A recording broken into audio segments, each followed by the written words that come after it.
પાટણ ખાતે ઉત્તર ગુજરાત ક્ષત્રિય ઠાકોર સમાજ સંમેલન મળ્યું હતું, જેમાં સમાજ સુધારણા, વ્યસન મુક્તિ, શિક્ષણને પ્રાધાન્ય આપવું તેમજ કુરિવાજો દૂર કરવા તથા રાજકારણમાં સમાજનું નેતૃત્વ કેટલું તે અંગે આગેવાનો દ્વારા વિસ્તૃત ચર્ચાઓ કરવામાં આવી હતી.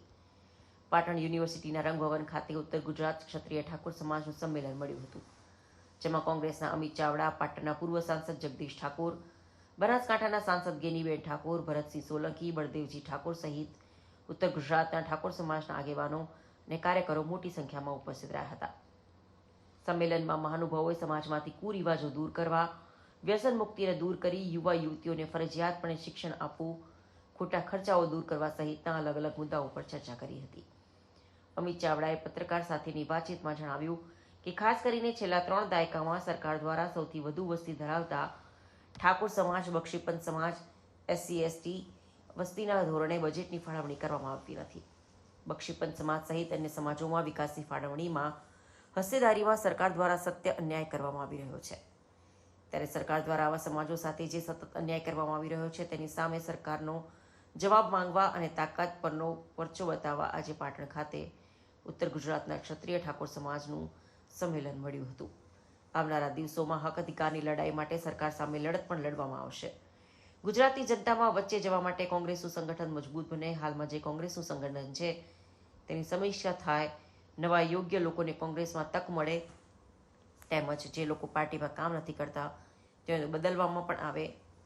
આ નવા સંગઠનની પુનઃરચનાના નવા ઢાંચાની શરૂઆત 16મી તારીખે અરવલ્લી ખાતેથી રાહુલ ગાંધી કરાવશે. છેલ્લા 3 દાયકાના શાસનમાં ગુજરાતમાં સૌથી વધારે વસ્તી ધરાવતો ક્ષત્રિય ઠાકોર સમાજ, બક્ષીપંથ સમાજ અને એની સાથે સાથે SC/ST, OBC, માઇનોરિટી બધા જ સમાજના લોકોની એક જ ફરિયાદ છે કે આ સરકાર દ્વારા પ્રજાના પૈસાથી જે તિજોરી ભરાય છે, જે બજેટ બને છે, એમાંથી યોગ્ય પ્રમાણમાં વસ્તીના ધોરણે ફાળવણી કરવામાં નથી આવતી.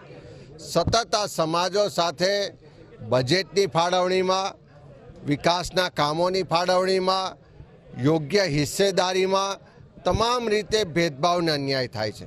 ત્યારે સમાજમાં શિક્ષણ વધે, સમાજમાં વ્યસન મુક્તિ થાય, સમાજનું સંગઠન વધે અને જે સરકાર દ્વારા આ સમાજોને સતત અન્યાય થઈ રહ્યો છે એ સરકારનો પણ જવાબ માગવામાં આવે, એને પણ તાકાતનો પડચો બતાવવા માટે આજે ઉત્તર ગુજરાતના તમામ ક્ષત્રિય ઠાકોર સમાજના રાજકીય, સામાજિક અને ધાર્મિક આગેવાનો આજે પાટણ ખાતે મળ્યા છે. વિસ્તૃત ચર્ચા થઈ છે. આવનારા દિવસોમાં હક અધિકારની લડાઈ માટે સરકાર સામે પડવાનું હશે, શિક્ષણની સંસ્થાઓ ઊભી કરવાની હશે કે સમાજમાં વ્યસન મુક્તિ કરવાનું હશે.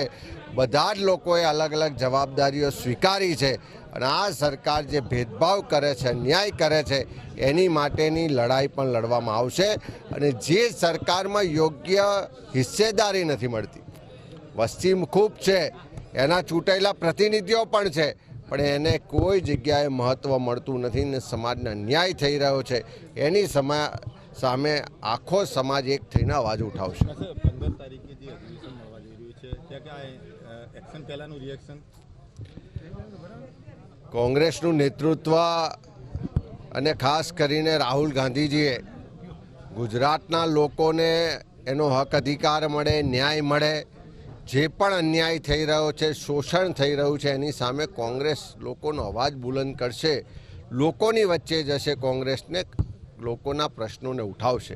એ વાત ને વિચાર એમણે ગુજરાતની મુલાકાત વખતે વ્યક્ત કર્યો હતો અને અધિવેશનમાં પણ આખા દેશના કોંગ્રેસના નેતૃત્વએ ન્યાય પથ, સંકલ્પ, સમર્પણ અને સંઘર્ષનો સંદેશ આપ્યો છે. ત્યારે ગુજરાતની જનતા વચ્ચે જવા માટે કોંગ્રેસનું સંગઠન મજબૂત બને. હાલમાં જે સંગઠન છે એની સમીક્ષા થાય, નવા યોગ્ય લોકોને તક મળે, જે કામ કરતા લોકો છે એને પ્રોત્સાહન મળે ને જે કામ નથી કરતા એને બદલવામાં પણ આવે.